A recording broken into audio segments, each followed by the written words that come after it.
Hello guys, welcome back. It's me TPT. So திசைகள் வணக்கம் Malaysia. இந்த ரெண்டு மூணு நியூஸ் மலேசியாக்கு இந்த மாதிரி நியூஸ்ல வந்து ஸோ வெளியான நியூஸை பத்தி தான் இந்த வீடியோல பேச போறோம். எல்லா நியூஸ்லயே போட்டிருப்பாங்க, பார்த்துருப்பீங்க. ஸோ எனக்கு தெரிஞ்சது ஒரு சில இதெல்லாம் நம்ம சொல்லிடுவோம். ஏன்னா நம்ம நியூஸ் பார்க்காம நிறைய பசங்கள் நம்ம நண்பர்களாக இருப்பாங்க. ஸோ அவங்களும் தெரிஞ்சுக்கிறோம், நம்ம சப்ஸ்கிரைப் நிறைய பேர் இருக்காங்க, அவங்களுக்கும் தெரிஞ்சுக்கிறட்டும். ஸோ அந்த எண்ணத்துல தான் நம்ம இந்த வீடியோ போட போகிறோம். ஸோ கேப் வீடியோ போட்டுருப்போம். ஸோ மறக்காம நம்ம சேனலை சப்ஸ்கிரைப் பண்ணி வச்சுக்கோங்க, பிள்ளைங்க கிளிக் பண்ணி வச்சுக்கோங்க. ஸோ நம்ம வீடியோவில் வந்து எல்லா நாட்டுகளுக்கும் வேலை சம்மந்தப்பட்ட வீடியோ போஸ்டோக்கள் எல்லாமே நம்ம அப்லோட் பண்ணியிருக்கோம். ஸோ வேணுன்றவங்க நீங்கள் கீழே நம்ம கான்டாக்ட் நம்பர் ஓடிக்கிருக்கு, கான்டாக்ட் பண்ணி தெரிஞ்சு நீங்கள் ஆஃபீஸ்க்கு போய் நேராக நீங்கள் மீட் பண்ணி பேசிக்கலாம். அவங்க டீட்டெயில்ஸ் சொல்லுவாங்க, அவங்களுக்கு ஓகேண்டா நீங்கள் ப்ராசஸ் பண்ணிக்கலாம். சரிங்களா? அதே மாதிரி ஷார்ட்ஸ்லையும் நம்ம போஸ்டர்லாம் அப்லோட் பண்ணிக்கிருக்கோம். ஸோ அந்த ஷார்ட்ஸ்லையும் நீங்கள் போஸ்டர் அப்லோட் பண்ணி உங்களுக்கு பார்த்தீங்கன்னா நீங்கள் அதுவும் உங்களுக்கு விருப்பப்பட்டுச்சுன்னா நீங்கள் போய் ஃபோன் பண்ணி கால் பண்ணி கேட்டுக்கலாம். சரிங்களா? சரி, வாங்க இந்த வீடியோவில் என்ன பார்க்க போகிறோன்ற பார்ப்போம். ஸோ நேற்று வெளியான நியூஸ் தான். ஸோ தாய்லாந்து, மியான்மர், பிலிப்பீன், பங்களா, பர்மா. ஸோ இந்தியா வந்து இதுல குறிப்பிடல நியூஸ்ல, ஆனா இந்தியாவும் இதுல இருக்குது எனக்கு தெரிஞ்சு. சரி, நம்ம சேனல்லையும் நம்ம சில நண்பர்களும் போயிருக்காங்க பார்த்து.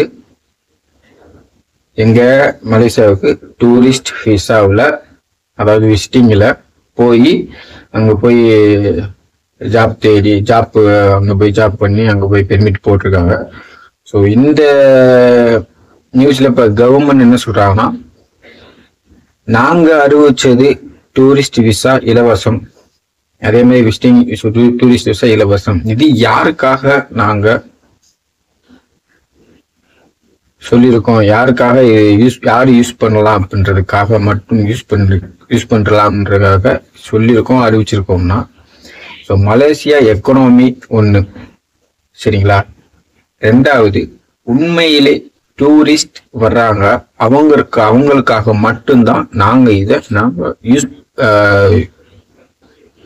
அதை சொல்லியிருக்கோம், அந்த சலுகைகள் கொடுத்துருக்கோம்.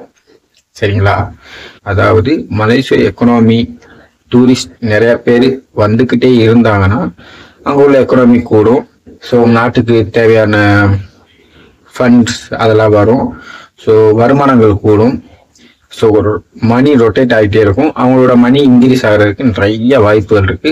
அது ஒன்று, நம்பர் ஒன்று. இன்னொன்று வந்து அவங்க நாட்டில் வந்து நிறைய டூரிஸ்ட் பிளேஸ் இருக்கனால எல்லா நாட்டிலும் இருக்கு டூரிஸ்ட் பிளேஸ். ஸோ ஸ்பெஷலி மலேசியாவில் கோவில், டெம்பிள், அப்புறம் அந்த ட்வின் டவர், பிளா நிறைய இருக்கு.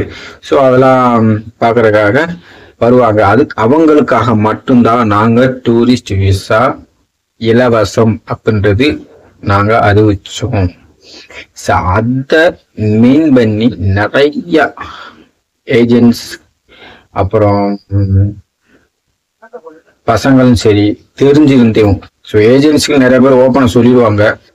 அதே மாதிரி நிறைய பேர்த்துக்கு வெளியில பசங்க போறோம்னா அவங்களுக்கு ஓப்பனை சொல்லிடுவாங்க. ஸோ அதெல்லாம் தெரிஞ்ச பசங்களும் சரி,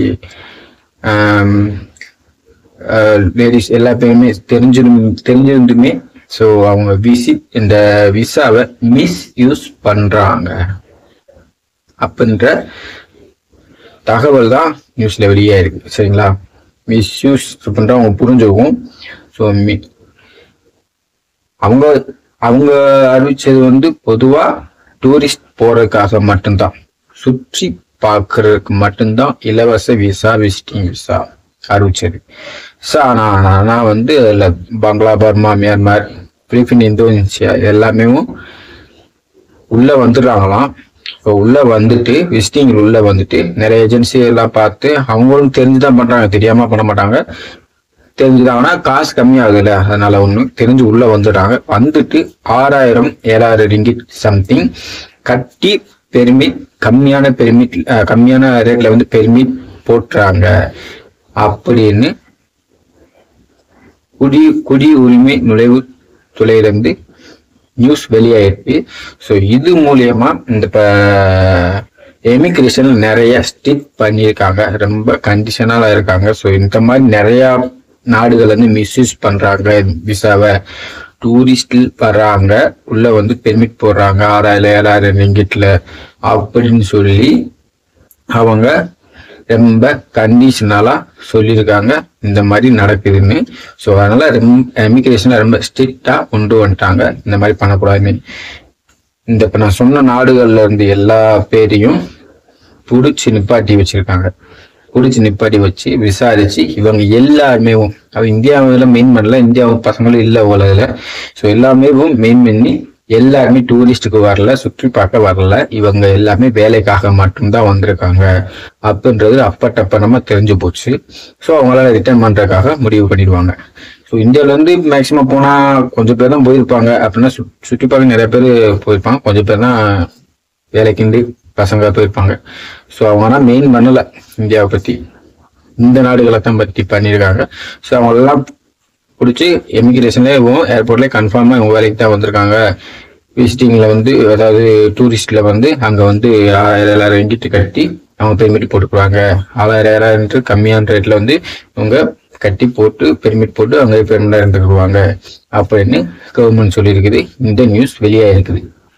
சரி, ஏன் இப்படி பண்றாங்க? ஆரம்பத்துல நமக்கு வந்து தகவல்னா ஒரு சில தகவல் என்ன சொன்னா, பெர்மிட் கட்டி வந்தா சில பேர் வேலைக்கு வந்த பிறகு பசங்க வேலைக்கு இருக்க மாட்டாங்க, பிடிக்கலன்னு சொல்லி போயிடுறாங்க. இதனால முதலாளிமார்களுக்கு ரொம்ப லாஸ் ஆகுது, ரொம்ப டார்ச்சலா இருக்கு, முடியல, அப்போ அனுப்பி தான் ஆகணுன்ற நடைமுறைக்கெல்லாம் வந்துடுறோம், அப்படின்னால லாஸ் ஆகுது. திரும்ப நம்ம பெர்மிட் புதுசா பசங்களுக்கு அப்ளை பண்ணி எடுக்க முடியும், எங்களால பண்ண முடியல, அப்படி இப்படின்னு ஒரு நியூஸ் அப்படி இப்படின்னு வந்துச்சு ஒரு தகவல். அப்புறம் என்னடானா இப்படியும் ஒரு நியூஸ் வருது. ஸோ ஆனா பெர்மிட் இப்போதைக்கு எந்த இதுவும் ஓப்பன் பண்ணல, போடுறாங்க பெர்மிட் போடுறாங்க, ஓப்பன் பண்ணல. ஸோ பெர்மிட் போடுறாங்க, ரிமிட் பண்ண முடியும். அது அங்க உள்ள ஓனர் முதலாளிமார்கள் கையில் தான் இருக்குது. 6000 7,000 ரிங்கிட் கட்டியும் போடலாம். ஸோ ஒரு சில துறைகளுக்கெல்லாம் இருக்குது பெர்மிட் போட முடியும், அது அவங்க கையில தான் இருக்கு. ஸோ அவங்களோட பணம் கட்டி ரிஸ்க் எடுத்து பெர்மிட் போட்டு இருக்கலாம். ஆனால் எல்லாத்துக்கும் போட முடியாது, சரிங்களா?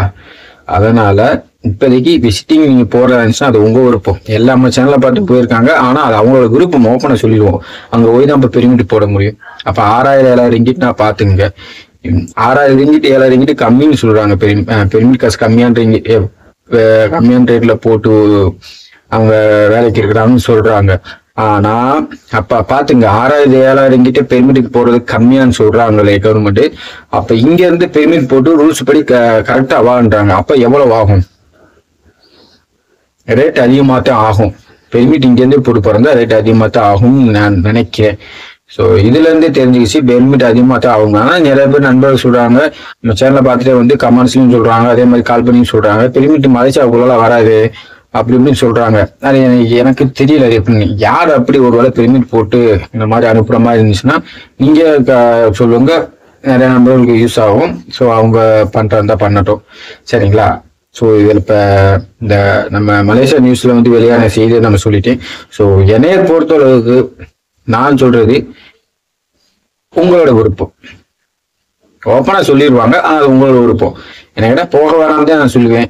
ஆனா நம்ம சுச்சுவேஷன் வந்து பார்த்து சேஃபா போய் பாக்குறதா அது அவங்க உங்களோட விருப்பம். அது நம்ம ஒண்ணு பண்ண முடியாது. போய் பெர்மிட் போட இருந்துச்சு 6000 ரிங்கிட் பெர்மிட் 7,000 ரிங்கிட்ல போறதா இருந்துச்சுன்னா அது உங்களோட விருப்பம், போட்டுக்கிறதும் போடாததும். ஆனா இங்க இருந்து போறது பெர்மிட் போட்டு போனா என்ன கேட்டா நல்லதுன்னு தான் சொல்ல முடியும். அது வரைக்கும் வெயிட் பண்ணி போகலாம். ஸோ ஜனவரியில ஓப்பன் பண்ணுவாங்க இந்த மாசம் 2025 லாஸ்ட்ல வந்து 2025 ஸ்டார்டிங்ல வந்து பெர்மிட் நிறைய இதுக்கு வர மாதிரி தெரியும். ஒரு வருஷம் அப்படிதான் சொல்லிட்டு இருக்கோம். ஸோ இந்த வருஷமும் ஏதாவது பெர்மிட் ஓப்பன் பண்ணுவாங்க கண்டிப்பா. அதுக்குண்டான சார்ஜஸ் எல்லாமே சொல்லுவாங்க, ரூல்ஸ் எல்லாத்தையும், கண்டிஷன் எல்லாத்தையும். ஸோ அதெல்லாம் வெயிட் பண்ணி இன்னும் நீங்க போய்க்கலாம். இப்போதைக்கு போக வேணும்ன்ற அவசியம் கிடையாது. மலேசியா தவிர்த்து மற்ற எந்த நாட்டுக்கு போறதா இருந்தாலும் நீங்க தாராளமா போகலாம். விசிட்டிங்லயும் போகலாம், பெர்மிட் போட்டு போகலாம். அதாவது மலேசியா தவிர்த்து வேற எந்த நாட்டுக்கு போறதா இருந்தாலும் அப்படி போறாருன்னா அங்கெல்லாம் பிரச்சனை கிடையாது. ஆனா அங்க உடனே போய் நம்ம பெர்மிட் போட்டு கொடுத்துருவாங்க, அங்கெல்லாம் பிரச்சனை கிடையாது. ஸோ போறதா இருந்துச்சுன்னா நீ கீழே உள்ள நம்பரை கான்டாக்ட் பண்ணுங்க, டிஸ்கிரிப்ஷன் நம்பர் கொடுத்துருக்கேன். ஸோ ஷார்ட்ஸ்லயும் நம்ம போட்டு கொடுக்கோம் போஸ்டர்லாம். ஸோ அந்த நம்பரை கான்டாக்ட் பண்ணி நீங்க ஆஃபீஸ்க்கு நேரம் அவங்க போய் மீட் பண்ணுங்க. ஃபர்ஸ்ட் நீங்கள் உங்கள் ஃபோன்லேயே உங்களுக்கு இன்டர்வியூ பண்ணுவாங்க. நீங்கள் உங்களுக்கு பிடிச்சிருச்சு ஓகே அப்படின்ட்டா மட்டும் போங்க. நேர்லையும் போய் உங்களுக்கு பேசி அவங்களுக்கு ஓகே அப்படின்னு பண்ணலாம் அப்படின்னு ப்ராசஸ் பண்ணலாம் அப்படின்னு சொல்லி பண்ணுறதாக இருந்தால் மட்டும் உங்களுக்கு சாட்டிஸ்ஃபேக்ஷன் இருந்துச்சுன்னா நீங்கள் பண்ணலாம், இல்லைனா தேவையில்லை. சரிங்களா? ஸோ இது வந்து சேனலுக்கு பொறுப்பாகாது, அதனால் பார்த்துக்குங்க. இந்த வீடியோவை தயவு செய்து நம்மளுக்கு ஷேர் பண்ணிவிடுங்க. ஸோ டூரிஸ்ட்ல போகிறது, விசிட்டிங்ல போகிறது இப்போதைக்கு வேண்டாம் அப்படின்றது என்னுடைய கருத்து. ஸோ நண்பர்களே, ஸோ பொறுமையாக இருந்துட்டு பெர்மிட் போட்ட பிறகு போங்க, பெர்மிட் போட்டே போங்க. ஸோ அங்கே